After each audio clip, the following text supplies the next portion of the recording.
வணக்கம்.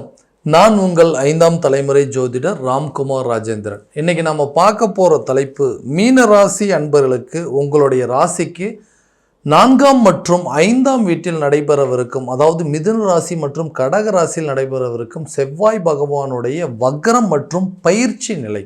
ஸோ இந்த நிகழ்வு அப்படிங்கிறது சுமார் 7.5 மாத காலகட்டங்களில் நடைபெறவிருக்குங்க.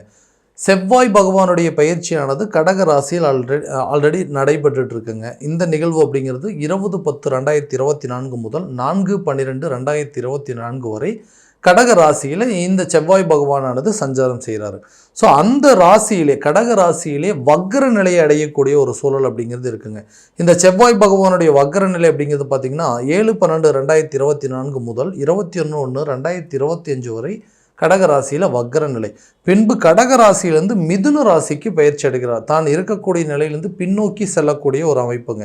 இது செவ்வாய் பகவான் மிதுன ராசிக்கு பயிற்சி அடையக்கூடிய காலகட்டங்கள் பார்த்திங்கன்னா 21/1/2025 முதல் 3/4/2025 வரை நடைபெறவிருக்குங்க.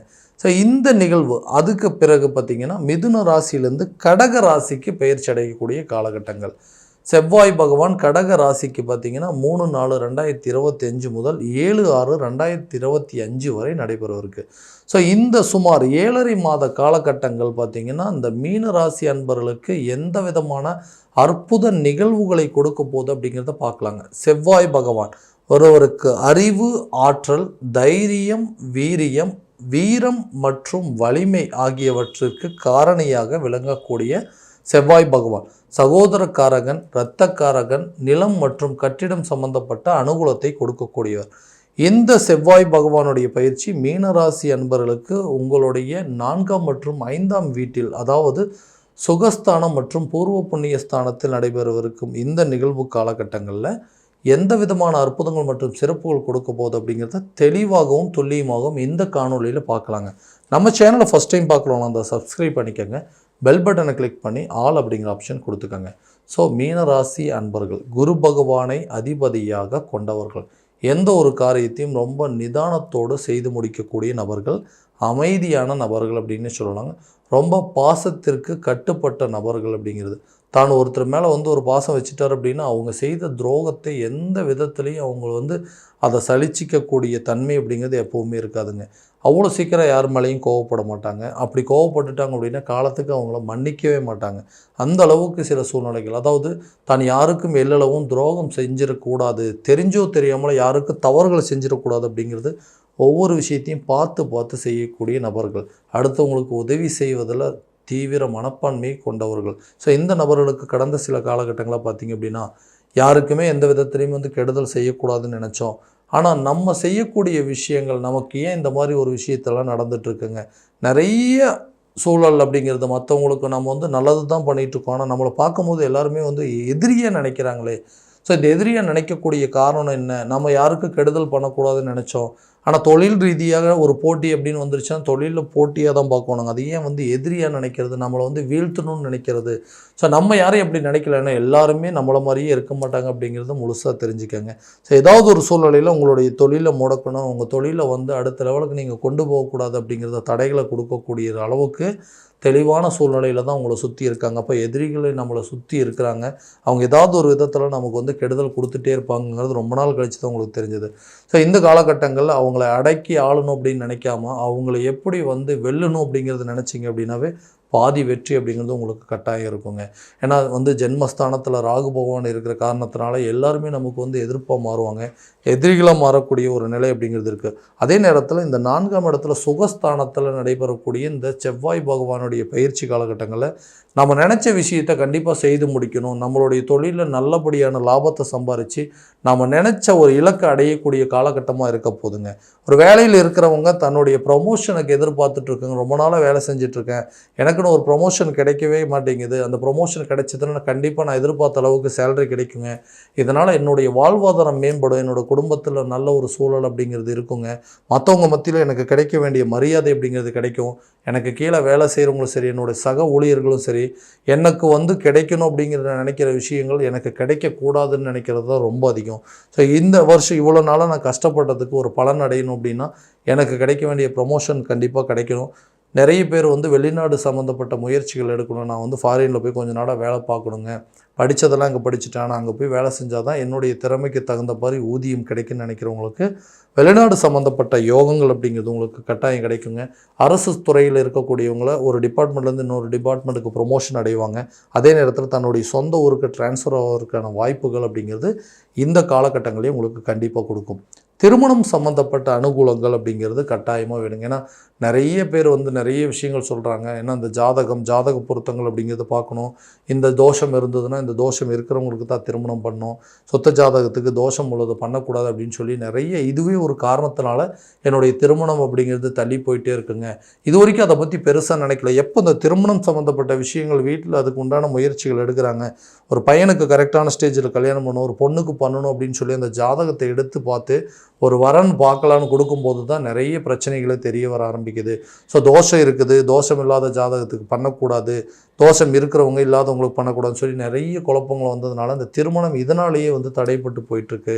ஸோ இந்த திருமணம் சம்மந்தப்பட்ட அனுகூலங்கள் அப்படிங்கிறதெல்லாம் எங்களுக்கு இருக்குது அப்படின்னு கேட்டிங்கன்னா கட்டாயமாக இந்த காலகட்டங்கள், இந்த 7.5 மாத காலகட்டங்களில் உங்களுக்கு நடக்கக்கூடிய அமைப்புகள், அந்த யோகம் அப்படிங்கிறது திருமணம் சம்மந்தப்பட்ட பாக்கியம் அப்படிங்கிறது உருவாகுங்க.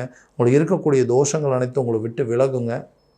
அதாவது திருமணம் சம்மந்தப்பட்ட பாக்கியம் கட்டாயமாக ஏற்படுங்க. காதல் சம்மந்தப்பட்ட அனுகூலத்தில் இருக்கிறவங்க கல்யாணம் வரைக்கும் கொண்டு போகிறதுக்கான வாய்ப்புகள் அப்படிங்கிறது இந்த நேரத்தில் உருவாகும். ஸோ திருமணம் அப்படிங்கிறவங்க ஆல்ரெடி ஒரு திருமணம் பண்ணிட்டேங்க, அந்த திருமணத்தில் வந்து ஏன்டா அந்த மாதிரி ஒரு மேரேஜ் லைஃப்பில் உள்ள என்ட்ரி ஆனமோ தெரியலையே, அதை நினச்சி இன்றைக்கி வரைக்கும் வருத்தப்பட்டுருக்கேன், அட்லீஸ்ட் இதுக்கு மேலே அமைய போகிற வாழ்க்கையாவது நல்லபடியாக இருக்கும் அப்படின்னு யோசிச்சிங்கன்னா கண்டிப்பாக 2ஆம் திருமணத்திற்கு உண்டான வாய்ப்புகள் இருக்குங்க. இந்த வாழ்க்கை மன வாழ்க்கையை உங்களுக்கு நல்லபடியாக கொண்டு போகிறதுக்கு ஒரு சுகமான ஒரு வாழ்க்கை சுகஸ்தானத்தில் ஏற்படுறதுனால இந்த பிரச்சனைகள் உங்களுக்கு தீர்ந்து திருமணம் நடந்து உங்களுடைய வாழ்க்கையில் நீங்கள் நினச்ச மாதிரி வாழ்க்கையை வாழக்கூடிய ஒரு காலகட்டமாக இருக்க போதுங்க. அடுத்ததாக இந்த குழந்தை பாக்கியம் இல்லாத தம்பதியினருக்கு குழந்தை பாக்கியம் ஏற்படுவதற்கான வாய்ப்பு. இந்த 5ஆம் இடம்னு சொல்லக்கூடிய புத்திர ஸ்தானத்தில் தான் இந்த நிகழ்வு, அந்த நீச்ச பங்க ராஜயோகம் உருவாகுதுங்க. இந்த நேரத்தில் குழந்தை இல்லாத தம்பதியினருக்கு குழந்தை பாக்கியம் ஏற்படுங்க.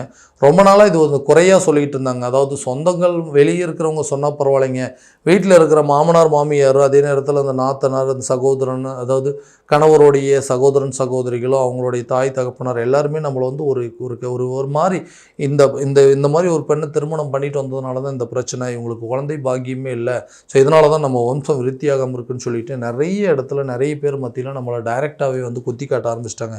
இதனால் கணவன் மனைவிக்கிடையே வந்து நல்ல அந்யோன்யம் இல்லாமல் போச்சுங்க. 2 பேருமே வந்து சரியாக பேசிக்கிறதே இல்லை. ஏன் இந்த மாதிரி ஒரு லைஃபுக்குள்ளே என்ட்ரி ஆனோம் அப்படின்னு சொல்லிட்டு ஃபீல் பண்ணுற அளவுக்கு சில சூழ்நிலைகள். ஸோ இந்த நிலை அப்படிங்கிறது கட்டாயமாக மாறுங்க.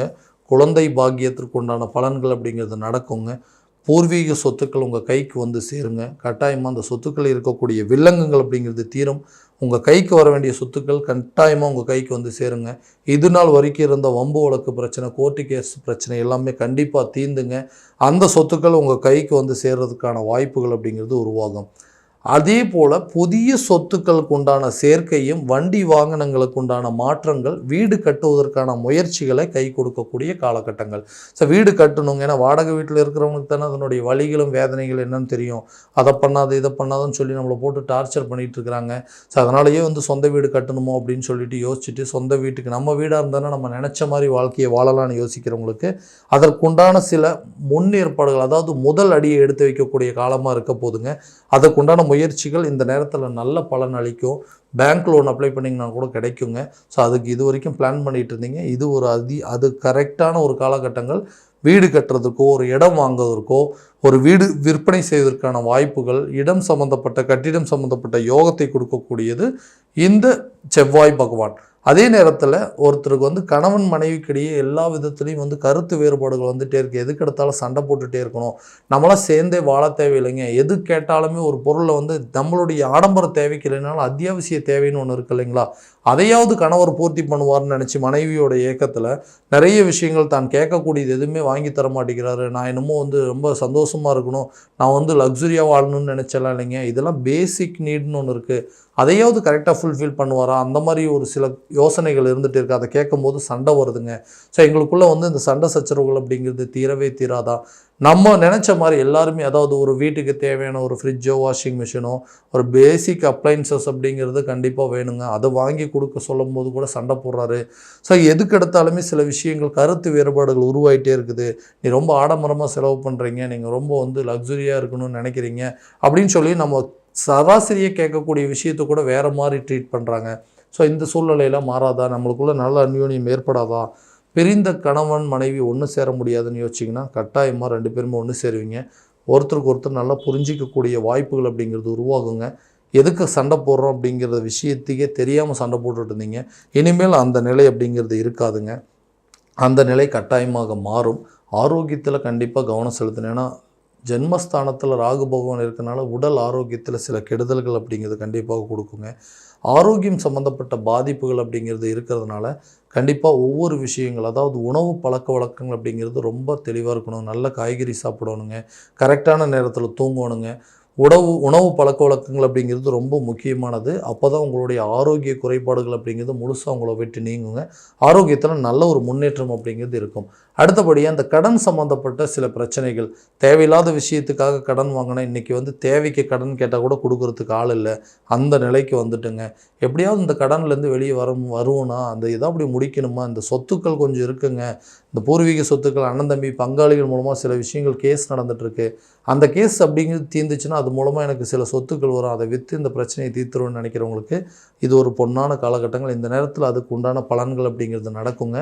அதே நேரத்தில் கல்வி சம்மந்தப்பட்ட அனுகூலங்கள் அப்படிங்கிறதும் வெளிநாடு சென்று கல்வி கற்கக்கூடிய வாய்ப்புகள் அப்படிங்கிறது உருவாக்குங்க. ஸோ அட்லீஸ்ட் வெளிநாடு போக முடியலன்னு வெளியூரில் போய் நல்ல ஒரு படிப்பு படிப்பதற்கான வாய்ப்பு இந்த காலத்துக்கு தகுந்தால் போல் தன்னுடைய டெக்னாலஜி டெவலப்மெண்ட், அதாவது அந்த டெக்னாலஜி சம்மந்தப்பட்ட கல்வி கற்பதற்கான வாய்ப்புகள் அப்படிங்கிறது இந்த மீனராசி அன்பர்களுக்கு கண்டிப்பாக ஏற்படக்கூடிய சூழல் அப்படிங்கிறது இருக்குங்க. ஸோ இது வரைக்கும் நம்ம பார்த்தது எல்லாமே கோச்சார ரீதியான பலன்கள் மட்டும்தான். இந்த பலன்கள் அனைத்து உங்களுக்கு நடக்குமானா உங்களுடைய சுய ஜாதகத்தை முழுமையான விதத்தில் தெரிஞ்சுக்கிட்டு அதற்குண்டானபடி முயற்சி பண்ணிங்கன்னா எல்லா விதமான வெற்றிகள் அப்படிங்கிறது கட்டாயமாக உங்களுக்கு கிடைக்குங்க.